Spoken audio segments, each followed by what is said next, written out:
Assalamualaikum warahmatullahi wabarakatuh. Salam saudara sebangsaku. Kembali lagi bersama channel ini, Jendela Official. Ragam info menarik kami sajikan beberapa menit ke depan. Episode kali ini kita akan membawakan daftar 7 orang terkaya di Indonesia versi Forbes. Sebelum masuk ke pembahasan, alangkah baiknya kalian subscribe channel ini agar channel ini terus berkembang dan menyajikan informasi-informasi yang menarik dan bermanfaat.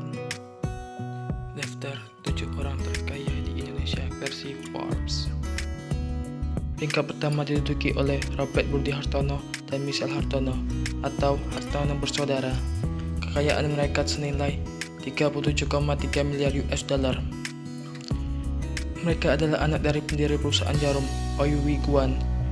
Mereka bernamakan asli Oi Wee Jong yang lahir di Semarang 28 April 1940 dan Oi Wee Siang yang lahir di Semarang 2 Oktober 1939.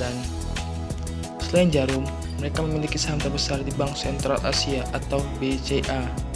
Mereka memiliki perkebunan sawit seluas 65.000 hektar di Kalimantan Barat, serta sejumlah properti diantaranya pemilik Grand Indonesia dan perusahaan elektronik. Mereka saat ini menduduki peringkat ke-1 sebagai orang terkaya di Indonesia. Peringkat kedua diduduki oleh Eka Cipta Wijaya atau Wijaya Family dengan kekayaan senilai 7,6 miliar US dollar. Lahir di Guangzhou, Fujian, Tiongkok pada tanggal 27 Februari 1921 dengan nama asli Oye Ek Chong. Eka Cipta adalah pendiri National Mas Group yang merupakan konglomerat pada masa Orde Baru. Bank andalannya Bank Internasional Indonesia atau BII mendanai banyak usahanya yang lain yang menjadikannya sebagai Raja Kopral pada waktu itu. Eka Cipta Wijaya tutup usia pada Sabtu 26 Januari 2019 pada pukul 19.43 WIB pada usia 97 tahun di kediamannya di Menteng. Eka Cipta dikebumikan di makam keluarga yang berada di kawasan Kabupaten Karawang, Jawa Barat. Peringkat ketiga ditempati oleh Prajogo Pangestu dengan kekayaan 7,6 miliar US dollar. Lahir di Kebumen tahun 1944, ia adalah seorang pengusaha perkayuan terbesar di Indonesia sebelum krisis ekonomi tahun 1997. Merantau ke Jakarta lalu memutuskan kembali ke Kalimantan dan bekerja menjadi supir angkutan umum. Pada tahun 1960-an, dia bertemu dengan pengusaha kayu asal Malaysia bernama Bong Sung On atau Burhan Urai. Tahun 1969, dia bergabung dengan Burhan di PT Jayanti Group. Tahun 1976, dia menjadi General Manager atau GM di pabrik Polywood Nusantara di Gresik, Jawa Timur. Setahun kemudian, mundur dan meminjam modal dari bank untuk mencoba bisnis baru.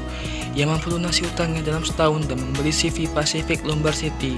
Pada tahun 1993, perusahaannya menjadi perusahaan publik. Tahun 2007, dia mengurangi bisnis kayu dan merubah namanya jadi PT Barito Pacific. Bisnisnya terus meningkat hingga bekerjasama juga dengan anak-anak Presiden Soeharto.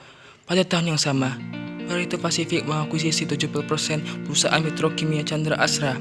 Tahun berikutnya, perusahaannya juga mengakuisisi PT Tripolita Indonesia Tbk. Tepat pada tahun 2011, Chandra Asri dengan Tripolita Indonesia dan menjadi produsen petrokimia terintegrasi terbesar di Indonesia. Peringkat keempat diduduki oleh Susilo Wonowijoyo dengan kekayaan senilai 6,6 miliar US dollar. Ia adalah anak ketiga dari Surya Wonowijoyo, pendiri Gudang Garam, perusahaan rokok kretek di Kediri, Jawa Timur. Pada tahun 2000, ia menggantikan kakaknya Rahman Halim sebagai pimpinan Gudang Garam yang meninggal pada tanggal 27 Juli 2008 di Singapura. Gudang Garam sendiri diperkirakan memproduksi 80 miliar batang per tahun. Sebelumnya, Susilo menempati peringkat 2 orang terkaya di Indonesia versi Forbes. Di urutan kelima, Sri Prakash Lohia dengan kekayaan senilai 5,6 miliar US dollar.